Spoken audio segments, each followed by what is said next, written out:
Hi, I'm Chris Lamb. I'm chair of the Journalism and Public Relations Department, IUPUI. Our producer is John Greenhow, and welcome to the latest edition of the Jim Brown series, named for the longtime Associate Dean of the School of Journalism.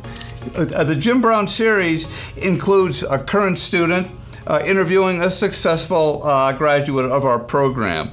Today we have Matthew Brown, a student in our graduate program in sports journalism, who will be interviewing Manny Randhawa, a reporter with MLB.com.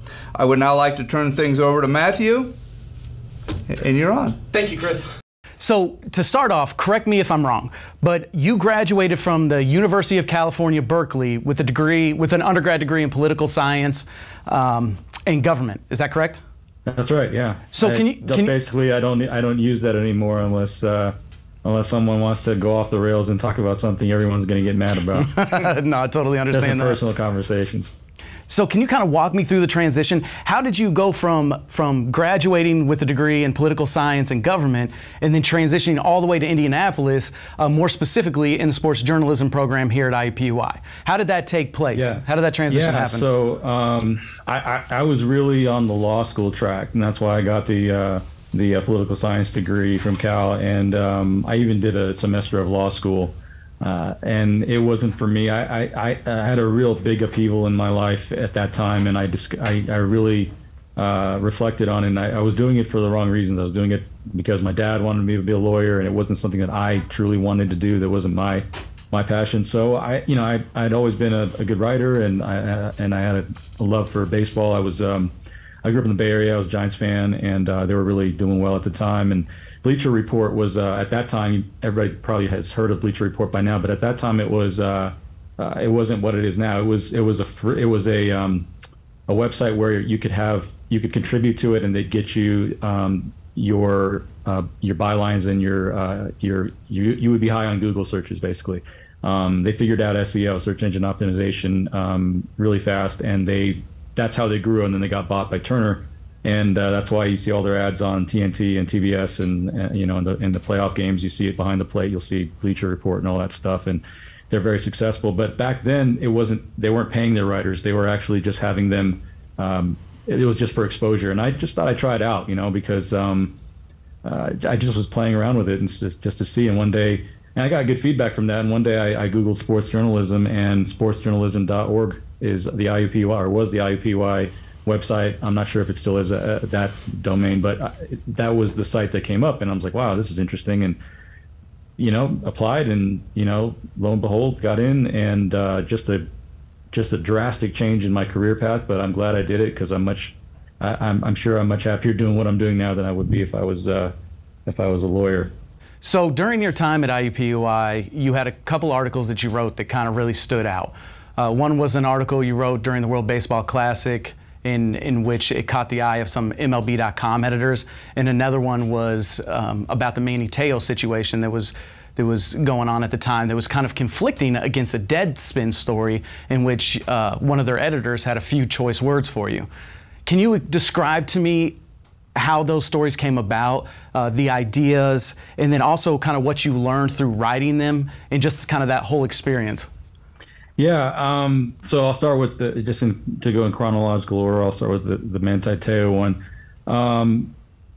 The Manny Randhawa story, the catfishing story. You know, long story short, Manny Randhawa had what he thought was a girlfriend, but it was, you know, he had never met her, and it was a catfishing situation where she turned out to be, it was this total fake. It turned out to be a guy, Ronnie Tuiasosopo, who was I think that was his name, who was just, you know, kind of pretending to be this woman, and so, you know, he dedicated his, you know, games to her, and she became famous that way and everything. And then it turned out, Deadspin found out that she was a hoax by somebody sending an email to them saying that you should look into this is a hoax,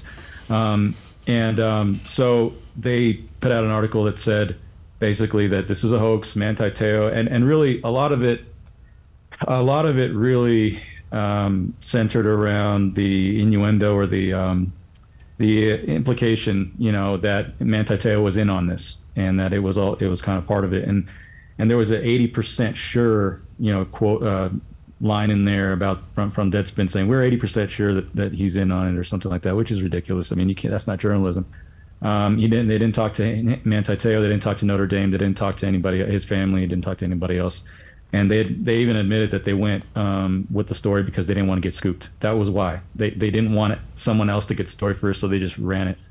And it blew up, obviously online and went viral. And so basically, Malcolm Moran and I, we sat down and talked about it. And in so doing, we decided, hey, this would be a really good kind of case study in journalistic ethics, And so I got a hold of Tommy Craig, who was one of their editors, and we had a Q&A. And basically he was very straightforward, that he didn't think that they did anything wrong, and that that journalistic ethics as we know them are basically overrated, I guess I'll put. And so now it's come to light with the recent documentary on Manti Te'o that he wasn't a part of it, and it went into a lot of detail on how he was catfished, and so it was really interesting. But yeah, that thing broke. I think it broke your guys' website or something, because it just got viral and everybody started commenting on it. A lot of it was a good practice for me in taking a lot of internet abuse. Because that's what happens to most people who are in journalism nowadays. Because even in sports journalism, it's you're an idiot most of the time because of what you write, and half the people love it, half the people don't like it. And it was good early a good early experience and exposure to that that world, and kind of taking getting dunked on and all this other stuff with internet memes and all that kind of stuff. So it was a very valuable experience. And I was texting with Malcolm, and it turned out we were right, and I just texted him, the truth always comes out in the end. And so I'm proud of the work we did there, and it was really good. And then the MLB.com one, we went to the Malcolm took Sam King, another former student, and I to San Francisco for the semifinals and the finals of the World Baseball Classic in 2013. And that was a homecoming for me. I'm from the Bay Area, so it was fun. And that was really really interesting, because on the flight there, I was looking over some things I had printed out and research that I had done on the various teams that were in the semifinals. And one thing stood out to me, and that was the Japanese catcher for Team Japan. Shinnosuke Abe. He was, in his mid to late 30s, toward the end of his career. But he had just won in Japan in the NPB. He had just won MVP, the batting title, and the Japan Series, which is the equivalent of the World Series here. And his team was the Yomiuri Giants.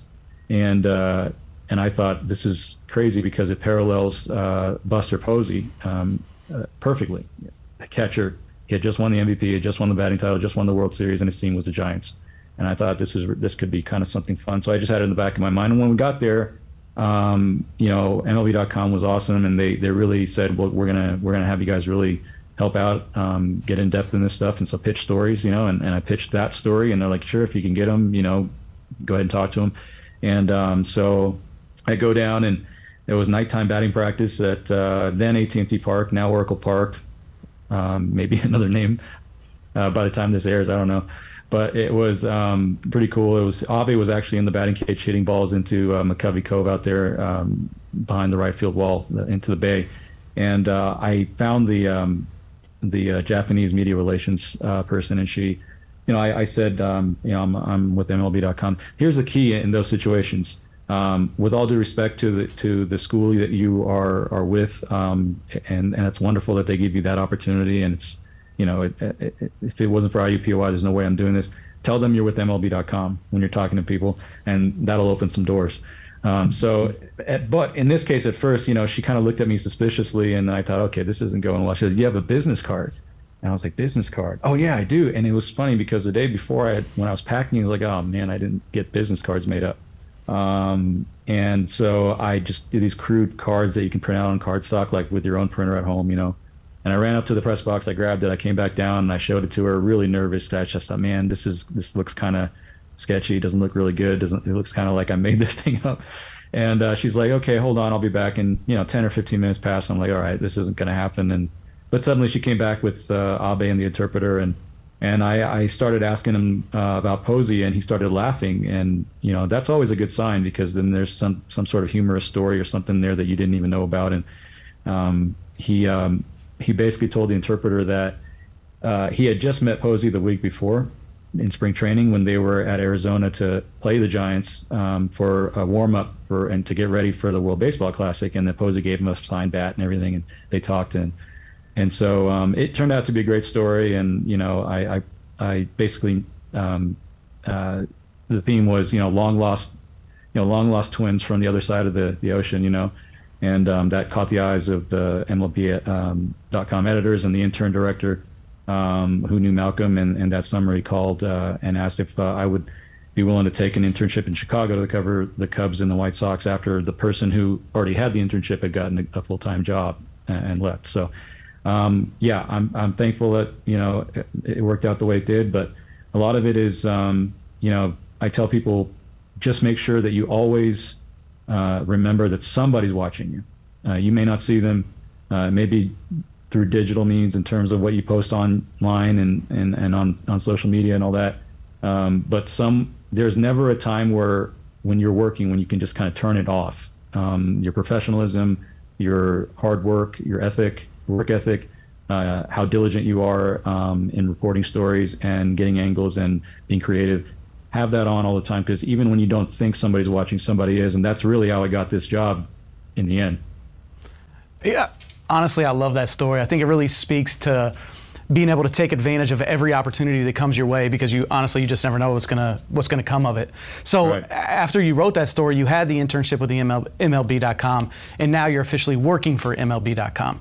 So besides the internship and that original story that kind of caught the eyes of the editors, what would you say are some key elements that really attribute to your success in working for MLB.com? And also, what kind of advice would you give to maybe other students who are looking to get in the same position you are?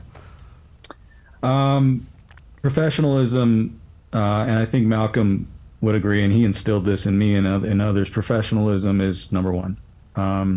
The more professional you are, especially in a day and age in which people aren't, because social media is a place where it tends to bring out the worst in all of us, I think, in a lot of ways, in some cases. And you know, you can get so trigger happy with your you know, send tweet finger and all that stuff, that professionalism really stands out right now more than ever, and that's number one. Number two, creativity. You will be surprised at how many interesting stories are there if you just look. Like that story between the catchers, you know, Abe and Posey. That was amazing, and it was just right there. And I'll give another example. There was if your viewers remembered the 2011 World Series, they might not anymore. I'm closing in on 40. So that was the best World Series game I've ever seen. Best game I've ever seen with my own two eyes was 2011 World Series Game 6, Cardinals and Rangers. David Freese with 2 outs in the 9th inning, and the Cardinals down to their last strike, facing a guy throwing 100, hit a triple to tie the game, score 2 runs, tie the game, and then they were down to their last out again 2 innings later, and they came back, and then Freese hit a walk-off home run in the 11th inning to win it. And the guy who threw that pitch to him when he hit the game-winning triple, when a strike would have won the World Series or an out for that matter, would have won the World Series for the Rangers, was Neftali Feliz. So with the idea being, if you look, there are great stories there. I looked at the roster of the Pittsburgh Pirates when they came through here in Colorado about 3 or 4 years ago, and now Neftali Feliz and David Freese were teammates now. It was one of the most iconic moments in World Series history. A moment of absolute dejection from the mound because you were 1 strike away from delivering the only World Series title in Texas Rangers history. They still to this day haven't won it all. And then total elation from the other side, you know, tying the game, keeping your team alive, and then the Cardinals went on to win the World Series the next day. And I said, have you guys ever talked about this? I mean, I was looking at it, and like his locker was 100 feet away. I'm like, you guys ever talk about this now that you're teammates? And he's like, nope, not once. You know, once you're teammates, you just kind of, you know, hey, how you doing? Let's go win. You know, let's go play. And it was just a fascinating story because He also told me about other situations where you're on team. He's like, if you play long enough, you'll be on teams where you're with guys that you were in famous moments with, even though they were on the other side, and it was a really gut-wrenching loss for one side and a great win for another. So that's just one example of like literally just looking at a roster and remembering guys and being like, this is a great story. And then I Googled and looked around. Nobody had written about it.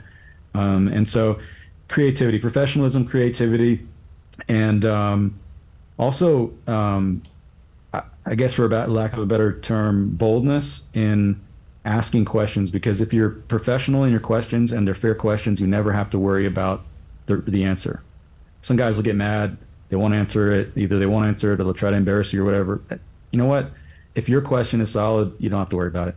And the more of a initiative you take in that respect, the more respect you get from other writers, from other media, especially when you're new. You don't want to step on anybody's toes, but you also want to, when the opportunity is there, show what you've got by asking good probing questions. Never start with talk about. Never. Don't ever do it. Ask Malcolm. He'll tell you. Talk about is the worst way to start a question, because it's not a question. And so ask a question every time. So and tailor your question to the answer, the type of answer you want. Not the answer you want, but the type of answer you want. I remember when I was in Indianapolis, I was an intern with the Pacers, and I was getting video of Greg Popovich, the Spurs coach, and I remember this poor lady who was, I think she was from another country, because there was a player on the team that was from another country or something, and she wanted to ask him about that player, and she asked a yes or no question, which is just, you ask Greg Popovich a yes or no question, you're going to get a yes or no answer, and you're not going to get anything else. And he said no, and then he walked out.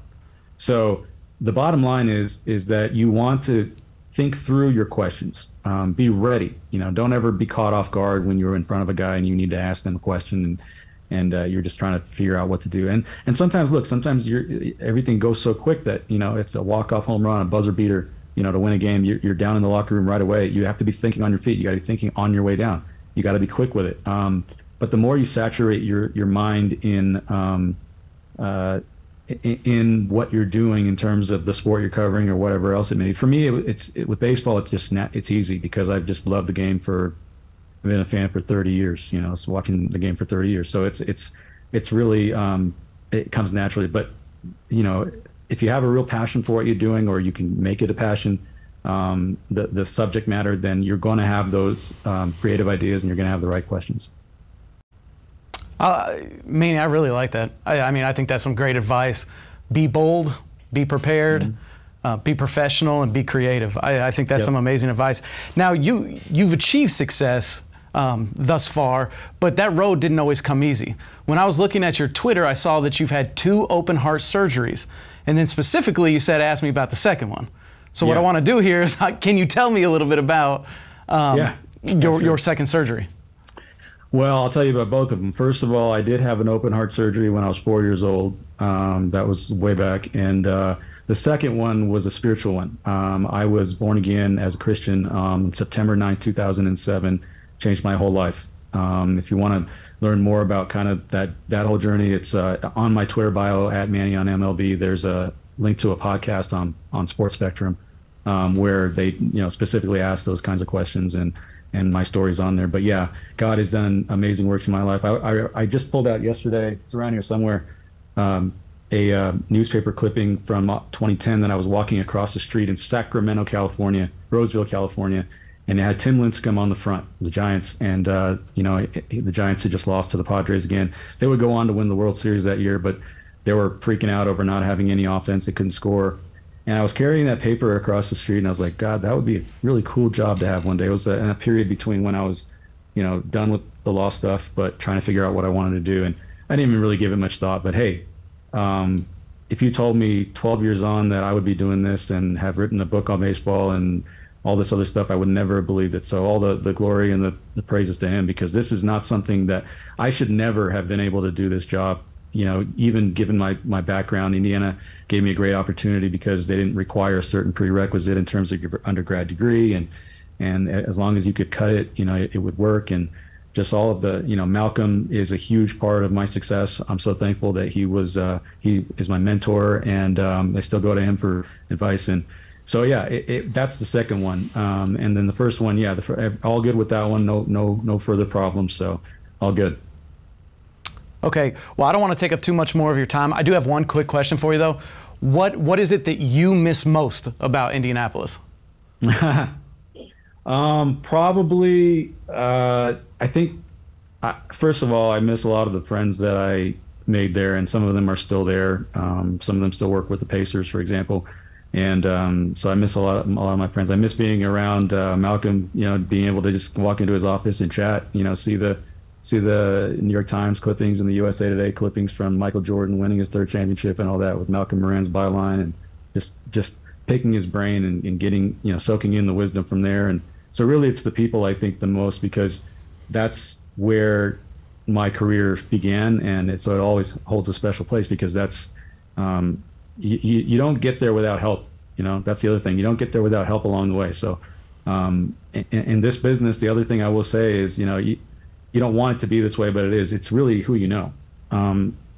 Every time you look on TV and you see a guy that you think, man, I could do that job better than that guy, it's because maybe you can, but that guy knew somebody. So make connections, use the time wisely, especially in internships, especially in real world experience that you can get through IUPUI. I love that, because I really think that relationships are the driving force in life. Yes. And I agree with you. Malcolm Moran is something special. So is Chris Lamb. They are some amazing men, and to have them as mentors is absolutely amazing. Well, Manny, again, I don't want to take too much of your time, so I really, really appreciate you sitting down and talking with me. It's been a pleasure to kind of hear your stories, and I look forward to kind of getting on the Twitter and looking up that podcast. Yeah, and really kind of checking that out. Thank you for the chance to talk with you guys, and I'm looking forward to seeing the next great writers that come out of the program. Well, we'll see who those will be. Hey, Manny, thank you for talking to me, man. Appreciate it. Yeah, you bet.